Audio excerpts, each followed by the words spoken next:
Assalamualaikum warahmatullahi wabarakatuh. Apa kabar semua? Perkenalkan, saya Dian Hanifatunisa, mahasiswi Pendidikan Geografi, Fakultas Keguruan Ilmu Pendidikan, Universitas Islam 45 Bekasi.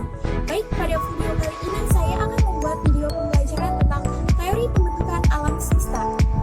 Video kali ini saya buat untuk memenuhi tugas ujian akhir semester genap mata kuliah kosmografi dengan dosen pengampu Pak Asep Saiful Bahri. Baik, bagaimana sih penjelasan saya tentang teori-teori pembentukan alam semesta? Yuk simak video ini secara bersama-sama. Luasnya alam semesta menjadikan bukti bahwa alam semesta ini diciptakan dari konsep ketiadaan. Namun selanjutnya pada abad ke-20-an ada teori ilmu pengetahuan yang menyatakan bahwa alam semesta ini berkembang atau bertambah luas. Nah, baik ya teman-teman, kita masuk pada pembahasan teori-teori apa saja yang termasuk dalam pembentukan alam semesta. Baik teman-teman, kita masuk pada yang pertama, yaitu teori dentuman besar atau Big Bang Theory.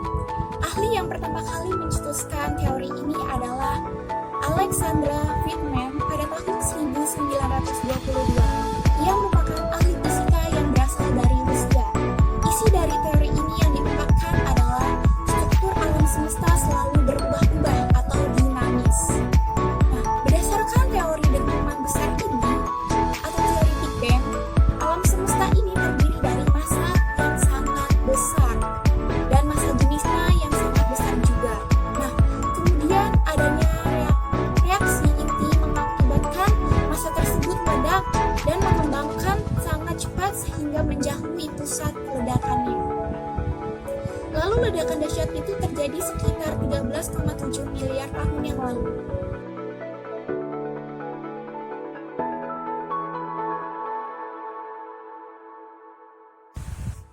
Masuk pada teori yang kedua, yaitu teori keadaan tetap atau steady state theory. Fred Hoyle, Thomas Goltz, dan Hermann Bondi adalah ketiga orang ahli astrofisika yang menemukan teori keadaan tetap.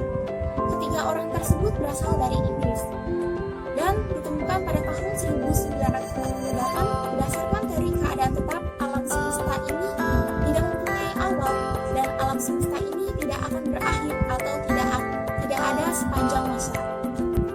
Selanjutnya, jika teori dentuman besar menyatakan bahwa alam semesta itu bergerak atau selalu berubah atau dinamis, hal lainnya dengan teori keadaan tetap.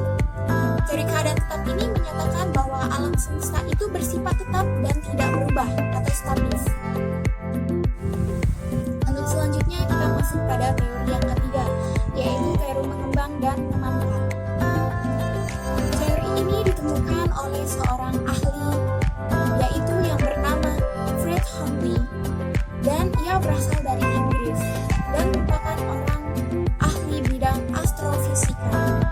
Dalam teori ini kita harus memahami bahwa galaksi-galaksi baru akan selalu muncul dan terbentuk untuk menggantikan galaksi-galaksi yang sudah tidak ada. Dan selanjutnya, isi dari teori mengembang dan memanfaat ini adalah ada suatu siklus yang terjadi di alam semesta.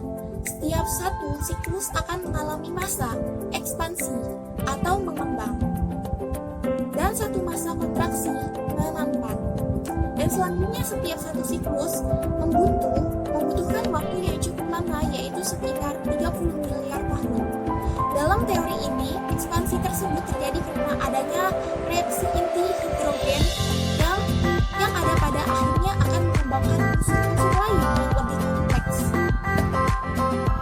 Cara kerja teori ini mengembang dan memanfaat adalah ketika proses ekspansi berjalan, maka galaksi-galaksi dan bintang-bintang akan terbentuk. Setelah mengalami ekspansi, kemudian galaksi-galaksi dan bintang-bintang akan memanfaat yang dibarengi keluarnya cahaya, yaitu cahaya panas yang sangat tinggi. Untuk selanjutnya kita masuk pada teori yang keempat, alam semesta kuantum. Pada tahun 1966, teori alam semesta kuantum ini diciptakan oleh William Lane Craig. Dalam teori ini, alam semesta dinyatakan sudah ada dari awal dan tidak akan terus ada sepanjang masa.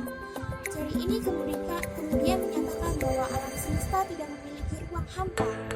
Dan kemudian dengan kata lain, di dalam alam semesta ini hanya ada partikel-partikel. Untuk teori selanjutnya kita masuk pada teori yang kelima atau teori yang terakhir, yaitu teori Brayun kelanjutan dari teori dentuman atau ledakan besar. Teori ini adalah teori Brayun. Para ahli menemukan bahwa gerakan dari galaksi dan bintang saling menjauh. Setelah menjauh, galaksi dan bintang itu akan menunjukkan gerakan yang semakin melambat dan berhenti hingga mengkerut akibat dari gaya gravitasi. Setelah melambat hingga mengkerut, yang akan terjadi selanjutnya adalah materi-materi itu akan meledak dan meledak. Semua proses yang terjadi tidak menyebabkan materi-materi rusak atau terciptanya materi-materi baru, dan itu selanjutnya hanya berupa tatanan. Menurut teori ini, proses perlambatan yang terjadi memunculkan sebuah hipotesis yang menyatakan bahwa alam semesta ini tidak bertepi dan tidak ada batasannya.